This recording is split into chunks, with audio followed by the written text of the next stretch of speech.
You know, we're told this one thing our whole lives. To be successful, you have to be a good person.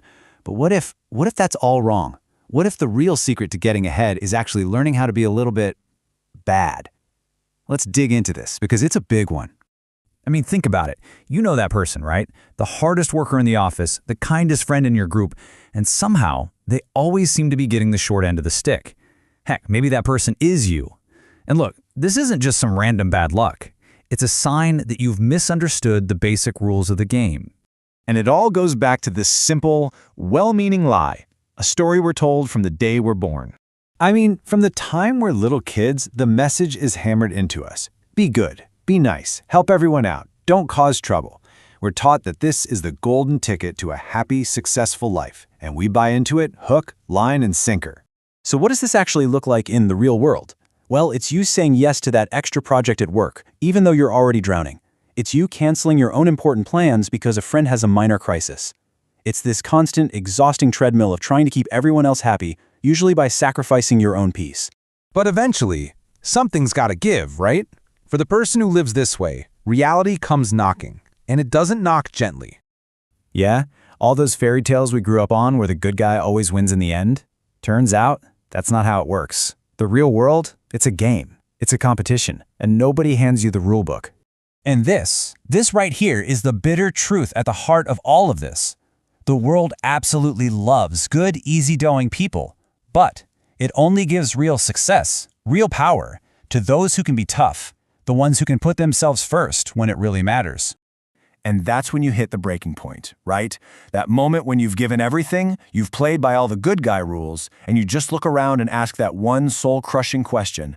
I did everything right. Why is this happening to me? And this is where we have to get really clear. There's a huge difference here. The world respects real goodness, for sure, but being a doormat, being endlessly accommodating, that's not seen as goodness. It's seen as weakness. And weakness, well, in this game, weakness gets taken advantage of every single time. Okay, so if being good all the time just gets you hurt, what are you supposed to do? This is where we need to totally reframe what we mean when we say, be bad. You see, this is the trap. We get being good completely mixed up with being weak, but they are not the same thing. Helping people with compassion, that's good, but letting that compassion get you walked all over, that's weakness. Being kind and respectful is good, but being so terrified of saying no that you let people drain all your time and energy, that is weakness. This confusion is what keeps so many amazing people stuck. So let's be absolutely 100% clear on this. When we say become bad, we are not talking about cheating people or hurting anyone or being a jerk. No, it simply means being firm, it means putting your foot down, it means being tough for your own sake when this situation calls for it. And listen, this is going to be the hardest part of the whole journey. The second you stop being a people pleaser, the people who are used to you always saying yes are going to have a problem with it. They'll call you selfish, they'll say you've changed, and you know what? That's your sign. That's how you know you're on the right track. Your real journey has just begun. Okay, so this whole idea, this whole philosophy, it really boils down to learning one simple, incredibly powerful skill. This is just a fundamental truth of the world. Think about it. In any office, in any family, who's the person that gets dumped on with all the extra work and all the problems? It's the one who can't say no. They're called nice, but what's really happening is they're being used. So what are the new rules for your life? Here they are. Number 1, you have got to stop trying to please everyone. It's an impossible mission. 2, learn to say that beautiful 2-letter word, no. 3, start putting yourself and your own goals first. And 4, build firm, clear boundaries that teach people how to treat you. So, what's your single most valuable asset, your most precious resource? It's not your car, it's not your money, it's your time. That's it. It's the one thing you spend that you can never, ever get back.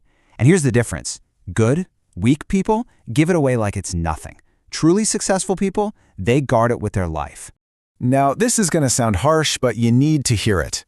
If you have no boundaries, if there's no line people know they can't cross with you, you are basically screaming to the world that your time, your energy, your very self has no value. See, boundaries aren't about being mean. They're about showing the world that you value yourself. And when you finally start to live this way, when you embrace this idea, it's not just your behavior that changes, your whole world changes with it. And really, this is what it all comes down to. Look, being liked is great. Everyone wants to be liked. But it is not the same thing as being respected. And in the real world, it's respect that gets you taken seriously. And respect is only given to people who can stand up for themselves. So, in the end, the choice is pretty simple, and it's all yours. You can spend your life on that impossible task of trying to keep everyone else happy, and in the process, completely lose who you are. Or you can choose yourself, learn to be a little bad when you have to, and start building the world that you want to live in. The question is, which one are you going to choose?